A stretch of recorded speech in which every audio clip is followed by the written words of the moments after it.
Sejam muito bem-vindos, amados irmãos e irmãs, à reflexão do Evangelho deste domingo, o Evangelho de Mateus, capítulo 18, versos de 21 a 35. Há limite para o perdão? O Evangelho de Mateus é o da justiça do reino como chave que cria sociedade e história novas. Jesus, como o mestre que traz para dentro de nossa sociedade e história ensinamento e prática centrados na justiça que gera relações novas e, consequentemente, constrói um mundo novo. Devemos cumprir toda a justiça. Se a justiça de vocês não superar a dos doutores da lei e dos fariseus, vocês não entrarão no reino do céu. Procurando mostrar aos seguidores de Jesus como viver a justiça do reino dentro da comunidade, sobretudo em situações difíceis como, por exemplo, na questão do perdão, a pergunta de Pedro a Jesus demonstra que se trata de questão delicada. Senhor, quantas vezes devo perdoar se meu irmão pecar contra mim? Até 7 vezes? A parábola que segue é a resposta de Jesus. Ele mostra a seus seguidores que para entrar no reino do céu é preciso superar a justiça dos doutores da lei e dos fariseus. Os rabinos tinham uma casuística que gerava um consenso entre eles sobre o número de vezes em que devemos perdoar quem nos ofendeu. Era suficiente perdoar 4 vezes o mesmo erro. Pedro, ao fazer a pergunta, demonstra boa vontade em superar as barreiras da justiça humana codificada em quantidades numéricas. Ele imagina que 7 vezes seja o limite máximo. E, depois disso, o que viria? Indiferença? Ódio? Vingança? O mestre da justiça vai mostrar que não se trata de números quantitativos. O perdão é questão de qualidade. Se não for total e contínuo, não é perdão. Com isso, amplia-se o que foi dito em Mateus 6,12. Perdoa as nossas dívidas, assim como nós perdoamos aos nossos devedores. Nós damos a Deus o metro para nos medir. A resposta de Jesus a Pedro mostra que somente o perdão pode salvar uma comunidade da ruína. Não lhe digo que até 7 vezes, mas 70 vezes 7. Ou seja, sempre. O mestre da justiça ensina dessa forma a acabar com a indiferença, ódio e vingança que geram uma sociedade brutal e ambígua.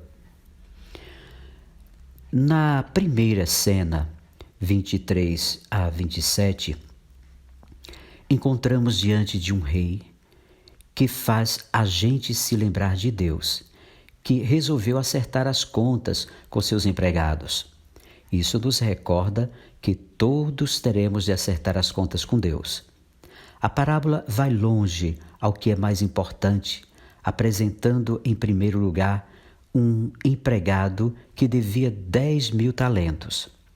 Ele não tinha com que pagar. Estava irremediável perdido. O empregado reage com presunção. Dá-me um prazo e eu te pagarei tudo. O pedido é feito de joelhos. Vem então a reação inesperada do rei e é justamente aí que descobrimos por trás dele o rosto de Deus. Diante disso, o patrão teve compaixão. Literalmente, entranhas de misericórdia. Soltou o empregado e perdoou-lhe a dívida. A segunda cena, os versos 28 a 31, põe frente a frente aquele que foi perdoado e um de seus companheiros. Nesse caso, a dívida é irrisória, se comparada aos 10.000 talentos. Trata-se de 100 moedas de prata, pouco mais de 3 salários mínimos. Como reagimos diante das bagatelas que devemos uns aos outros? Como reagimos? Bagatelas que devemos uns aos outros. Reagimos com violência? ele o agarrou e começou a sufocá-lo, dizendo: pague o que você me deve. No verso 28b. O companheiro que devia 100 moedas de prata reage de uma forma que já conhecemos, pois é o mesmo modo como o grande devedor reagiu diante do rei. Ajoelha-se e suplica: dá-me um prazo e eu te pagarei. Ao ver alguém ajoelhado diante de nós, temos a sensação de ser todo-poderosos, esquecendo-nos que também já ajoelhamos um dia pedindo tempo e paciência. A reação do empregado não é marcada pelas entranhas de misericórdia. Ele não quis saber disso. Saiu e mandou jogá-lo na prisão até que pagasse o que devia. E a gente se pergunta: como poderia pagar se foi posto na prisão? Além de não sermos capazes de perdoar, impedimos que os outros andem e tenham liberdade, exatamente ao contrário do que Deus faz conosco. Na terceira cena, retornam as personagens da primeira e o patrão, numa palavra, nos desmascara no que somos e fazemos. Empregado miserável, eu lhe perdoei toda a sua dívida porque você me suplicou. Não devia você também ter compaixão, entranhas de misericórdia, do seu companheiro, como eu tive compaixão de você? Note-se que só se fala de perdão na relação patrão-servo. Com isso, chegamos a esta constatação. O primeiro e talvez único perdão é o que Deus nos concede gratuitamente. O resto é simplesmente misericórdia e gratuidade nas relações entre pessoas perdoadas. Não havendo misericórdia, também não haverá perdão por parte de Deus. O patrão indignou-se e mandou entregar aquele empregado aos torturadores até que pagasse toda a sua dívida. No verso 34, agora já sabemos que essa dívida não pode ser paga. E então, como ficamos?